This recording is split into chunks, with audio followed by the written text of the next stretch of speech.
Hello friends, welcome back to my channel. My name is Ankur Mehndiratta. दोस्तों, इस video में हम बात करने वाले हैं why only south Indian directors are making world cinema और गुड सिनेमा और लार्जर देन लाइफ सिनेमा। क्यों इधर बॉलीवुड के जो डायरेक्टर्स हैं, हिंदी सिनेमा के जो डायरेक्टर्स हैं, वो लैग कर रहे हैं, ये आप समझने की जरूरत है। आज इस पर बात करने की जरूरत है क्योंकि कुछ पिछले सालों में, 8 से 10 सालों में, जब से बाहुबली आई है, भाई कैसे साउथ के डायरेक्टर्स इंडियन सिनेमा के ऊपर अपना भाई साहब परचम लहरा रहे हैं और साथ साथ ओवरसीज के अंदर भी उन्हीं के सिनेमा की बात हो रही है। और जो पहले बॉलीवुड राज करता था इंडियन सिनेमा के ऊपर, आज वो कैसे बैकफुट पे आ गया है। क्यों हुआ है ऐसा? क्या सिर्फ ये एक्टर्स के फेल होने की वजह से हुआ है या फिर कुछ डायरेक्टर्स ऐसे हैं जो आज भी हैं, उनमें दमखम है पर वो बैकफुट पे चले गए हैं, वो रिस्क नहीं ले रहे हैं, वो विजन अपना उस तरीके से नहीं शो कर रहे हैं जो उनके पास था। तो डिटेल में बात करेंगे, कंप्लीट बात करेंगे।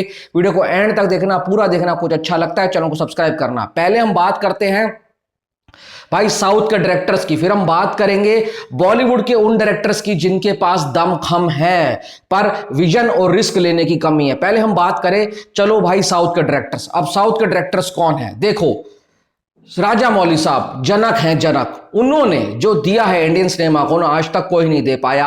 पैन इंडिया के दरवाजे खोले, दो फायदे हुए। हमारा सिनेमा वर्ल्ड पे भाई छाने लग गया। दूसरा, हमारी ऑडियंस को एक अलग अलग तरीके का फिल्में देखने का एक्सपीरियंस मिला। तो भाई राजामौली साहब ने पैन इंडिया क्या, पैन वर्ल्ड के दरवाजे खोले। और उसके बाद प्रशांत नील जैसे डायरेक्टर, भाई नाग अश्विन, अटली, लोकेश कनकर जी सामने आए और उन्होंने कमाल धमाल बवाल मचा दिया। मैं इतना बोल रहा हूं, अभी तो वेट्री मारन जैसे डायरेक्टर तमिल इंडस्ट्री के भाई साहब लार्जर देन लाइफ वाली फिल्में नहीं बना रहे हैं। जब वेट्री मारन इस फील्ड में उतरेंगे तो सबको पेल कर चले जाएंगे और सबको पछाड़ देंगे। राजामौली साहब क्यों इतने फेमस है, क्यों अपने काम से ही जाने जाते हैं, क्यों राजामौली साहब का नाम जुड़ना ही लोगों को थिएटर में खींच कर लेकर आ जाता है। 2 फिल्में दी भाई, हजार हजार करोड़ दे चुके हैं। RRR को देखो, क्या भाई साहब वर्ल्ड में अपना नाम कमाया है। बाहुबली ने तो क्या ही बवाल मचाया। क्यों ऐसा? क्यों? देखो, उनके फादर साहब स्टोरी लिखते हैं और दोनों बैठकर स्टोरी पे काम करते हैं। स्क्रीन प्ले लिखा जाता है, फिर कैरेक्टर के ऊपर काम किया जाता है।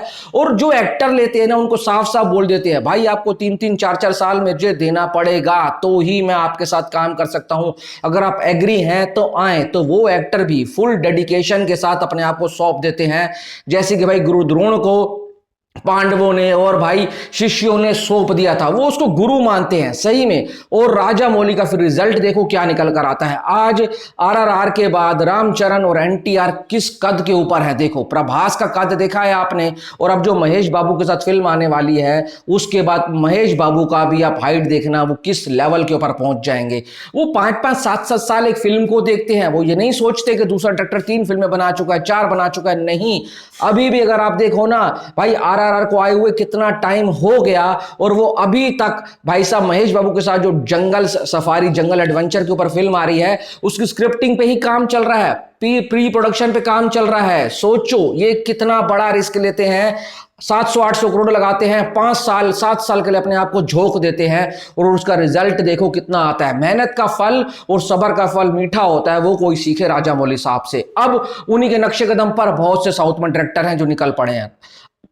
देखो, आजकल 2 सिनेमा बिक रहे हैं, या तो भाई पीरियड सिनेमा बिक रहा है जो कन्विक्शन के साथ बनाया हो, या फिर बिक रहा है एक अपना वर्ल्ड बिल्डअप। जैसे कि भाई साहब पीरियड प्लस वर्ल्ड बिल्डअप, कौन सा? कल्कि, KGF, सलार, भाई अटली ने जवान बनाई। कमर्शियल सिनेमा किस तरीके से बनाया जो पब्लिक कनेक्ट हो गई। क्यों ऐसा है कि बॉलीवुड के एक्टर्स भी साउथ की तरफ भाग रहे हैं। अब देखो, शाहिद कपूर की देवा आ रही है, वो साउथ का डायरेक्टर है। सनी देओल की जट आ रही है, वो साउथ का डायरेक्टर है। भाई सलमान खान की तीनों फिल्में साउथ के डायरेक्टर के साथ आ रही हैं। सलमान खान ने अपने इंटरव्यू में बोला, दुनिया भाग रही है हॉलीवुड के पीछे पर मैं भागूंगा भाई साउथ के डायरेक्टर के लिए।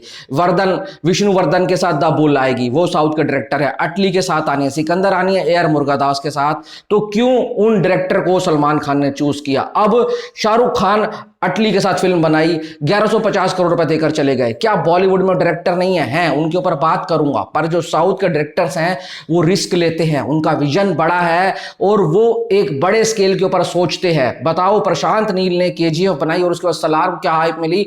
अब सलार का पार्ट 1 600-700 करोड़ करके गया। अब सोचो जिस दिन पार्ट 2 आएगा उस दिन क्या होगा। नाग अश्विन एक ऐसी फिल्म लेकर आते हैं जो किसी ने दुनिया सोची नहीं है, डिस्टोपियन वर्ल्ड के ऊपर। उसके बाद कनेक्ट कर दिया किसको?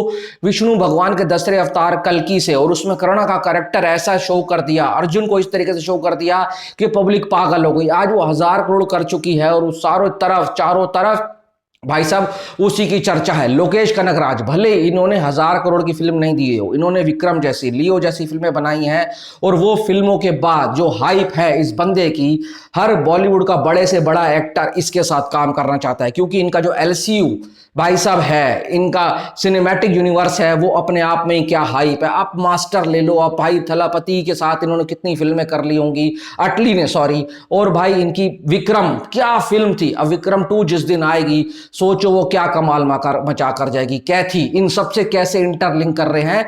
ये डायरेक्टर पेपर पर बैठकर लिखता है, अपने दिमाग में सोचता है, उसके बाद स्क्रीन पर उतारता है। ये नहीं कि आप पहले फिल्म बनाओ, आपकी वो चल जाए तो उसके बाद उसको वो कि हाँ रोहित शेट्टी का सिनेमैटिक यूनिवर्स है, ये उसका यूनिवर्स है। नहीं, ये पहले से प्लान करके आते हैं, इनका विजन बहुत बड़ा है। और सबसे बड़ी बात, ये 600 से 700 करोड़ का रिस्क लेते हैं, और वो भी 5-5 साल के लिए अपने आप को इन्वेस्ट करते हैं। नहीं तो 5 साल में दुनिया कहां पहुंच जाती है। पर इन्हें पता है जो ये काम कर रहे हैं वो उनको किस मंजिल के ऊपर, किस ऊंचाइयों पर लेकर जाएगा 5 साल बाद, कोई आइडिया भी नहीं लगा सकता। अब ये बात नहीं है कि बॉलीवुड में डायरेक्टर्स की कमी है। अब अर्ली 2000 वाले एरा में चल लो, वहां पर क्या होता था, पहले बॉलीवुड में कुछ ऐसे डायरेक्टर थे जो डायरेक्टर के नाम से फिल्में बिकती थी। मैं हमेशा से मधुर भंडारकर, प्रकाश झा, इवन एक बार कमर्शियल सिनेमा में ना विपुल शाह, राकेश ओम प्रकाश मेहरा, आशुतोष गवारीकर पीरियड फिल्मों के लिए जाने जाते थे। भाई संजय लीला भंसाली, सिद्धार्थ आनंद तो छाए पड़े हैं स्टाइलिश एक्शन में, नितेश तिवारी जिन्होंने दंगल बनाई, जो अब रामायण बना रहे हैं। क्या इनके पास विजन नहीं है? विजन है, बहुत तगड़ा विजन है। नितेश तिवारी तो देखो रामायण लेकर आ रहे हैं और इनसे पूरी उम्मीद है कुछ जबरदस्त ही बनाएंगे। छिछोरे बताई थी, क्या फाड़ू फिल्म थी, कमर्शियली बहुत अच्छा सक्सेस मिला था। पर आशुतोष गवारीकर कहां खो गए, जिन्होंने जोधा अकबर बनाई, जिन्होंने भाई लगान बनाई, लगान जो हमारी फिल्म को कहां लेकर गया था। तो ऐसी फिल्में क्यों नहीं बन रही हैं? लार्जर देन लाइफ कैरेक्टर था ना, तभी बिका, तभी भाई साहब सेल आउट हुआ और इतना तगड़ा कलेक्शन किया और ऑस्कर तक वो गई थी फिल्म।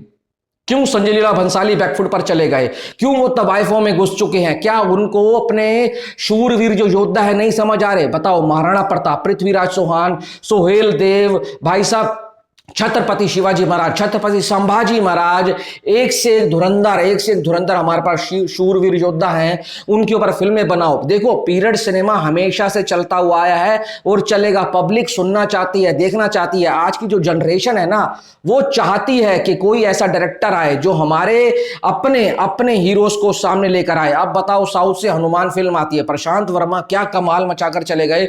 अब जय हनुमान आएगी तो क्या ही बवाल मचाएगी। ये भी तो पीरियड सिनेमा है, ये भी तो हमारे पुराणों से निकाली हुई कहानियां है ना। तो इतनी किताबें हैं, उनको निकालो, ठंडोलो। क्यों आप वेस्टर्न की तरफ भाग रहे हो? हमारे डायरेक्टर्स के पास ना विजन की कमी है और रिस्क लेने में ये डरते हैं। राकेश ओम प्रकाश मेहरा जैसा डायरेक्टर आज घर में बैठे हैं, भाई साहब काम नहीं कर रहे, समझ नहीं आ रहा क्यों। प्रकाश झा राजनीति बनाई थी, भाई साहब क्या फिल्म थी। बताओ, राजनीति का पार्ट 2 लेकर आओ और एक बड़े स्केल के ऊपर बनाओ। वो राजनीति उस समय महाभारत से कनेक्टेड थी। आपको अगर नहीं पता तो बता दूं, उसमें जो अजय देवगन का कैरेक्टर था वो कर्ण का था, और जो भाई साहब मनोज वाजपेयी का कैरेक्टर था वो दुर्योधन का था, और जो रणबीर कपूर का कैरेक्टर था ना वो अर्जुन का था, और नाना पाटेकर वाला कैरेक्टर भगवान कृष्ण से रिसेंबल करता था। तो ये सब चीजें उन्होंने उस वक्त बना चुकी है। पर आज ये लोग आगे नहीं आ रहे हैं। मधुर भंडारकर जो सोशल ड्रामा के ऊपर फिल्में बनाते थे, आज वो कहां हैं? घर बैठे हैं। जो आज शंकर काम कर रहे हैं, मधुर भंडारकर भी उस वक्त करते थे। या तो इनको पैसा नहीं देता कोई कि हाँ भाई आप जाओ खुले हाथ लो और बनाओ, या फिर कोई बड़ा एक्टर इनके साथ आके राजी नहीं है। अब एक बात बताओ, पीरियड फिल्में ऐसी फिल्में होती है ना जहां हर बड़ा एक्टर नहीं घुसता। पर साउथ में अगर आप देखोगे ना तो पीरियड फिल्मों में ही बड़े एक्टर घुसते हैं। आरआरआर, बाहुबली, कल की, ये सबसे बड़ा एग्जाम्पल है। पीरियड फिल्में ऐसी होती हैं जो हमेशा लंबे टाइम तक याद रखी जाती है, उनकी शेल्फ लाइफ बढ़िया होती है, चाहे वो थिएटर के अंदर हो,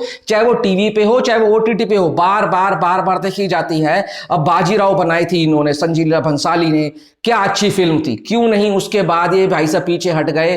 पद्मावत बनाई थी, वो अलग से मैं कहूंगा, पद्मावत भाई मेरे हिसाब से वो फिल्म नहीं थी जो बननी चाहिए थी, क्योंकि वो मेरे को लगता महारानी पद्मावती की कहानी थी। वो मेरे हिसाब से खिलजी की कहानी उनको ज्यादा भाई साहब सूट करी थी, उन्होंने खिलजी के तरीके से पद्मावत को दिखाया था। वहां पर वो फेल हो गए थे, भले ही बॉक्स ऑफिस के ऊपर वो फिल्म पैसा कमा कर गई हो, पर हमारे पास ऐसे डायरेक्टर हैं, मतलब आशुतोष गवारीकर, जोधा अकबर बनाई, पानीपत फेल हुई, उसके बाद नहीं आए। लगान कितनी जबरदस्त फिल्म थी, मोहनजोदारो बनाई थी उन्होंने, उस वक्त की दुनिया को दिखाया था ऋतिक रोशन के साथ, फिर वो नहीं आए। हमारे पास के एक्टर्स की कमी है। संदीप रेड्डी वांगा भाई साउथ का डायरेक्टर होकर और बॉलीवुड के रणबीर कपूर को ऐसे प्रेजेंट करता है जो आज तक कोई सोच नहीं पाया, शाहिद कपूर को ऐसे प्रेजेंट करता है कोई सोच नहीं पाया। उनका आज अपना कल्ट फैन बेस बना हुआ है, और क्या चल रहा है, अपना डायरेक्टर क्यों नहीं उनको कोई पेश कर पा रहा, खासकर हिंदी बेल्ट का डायरेक्टर। बहुत ऐसे डायरेक्टर्स हैं हमारे पास जो ये सब चीजें कर सकते हैं, पर साउथ के डायरेक्टर जो कर रहे हैं उनका तहे दिल से शुक्रिया कि हमारे को वर्ल्ड सिनेमा की तरफ लेकर जा रहे हैं, हिंदुस्तान का नाम रोशन कर रहे हैं, और ऐसी फिल्में बना रहे हैं जो हमेशा सदियों सदियों तक याद रखी जाएंगी। मैं बहुत ज्यादा खुश हूं, चलो कहीं से तो कुछ आ रहा है, अलग सिनेमा, नया सिनेमा आ रहा है। बस ये किसी का फेवरिज्म नहीं था, किसी के लिए हेट नहीं था, इतना कहूंगा। ये बॉलीवुड के लिए भाई इस वक्त जो है ना वेकअप टाइम है, उठो, पैसा आपके पास है, एक्टर आपके पास है, ऋतिक रोशन, रणबीर कपूर, विक्की कौशल, यंग ऐसे खून आपके पास है जो कहीं पर भी जाकर फाड़ सकता है। सलमान, शाहरुख, आमिर तो आपके पास है ही है, जो आपकी इंडस्ट्री की बैकबोन है, पर आप देखो साउथ से कितने नए नए एक्टर निकल कर आ रहे हैं और धमाल मचा रहे हैं। जिस हिसाब से साउथ सिनेमा आगे बढ़ता हुआ जा रहा है, अब वो एक तरीके से इंडियन सिनेमा को रिप्रेजेंट करने वाला है। तो ये वो मेरे रीजन थे, ये वो मेरी थ्योरी थी। अगर आप थोड़ा कनेक्ट कर पाए हो तो जरूर बताना। Thanks for watching.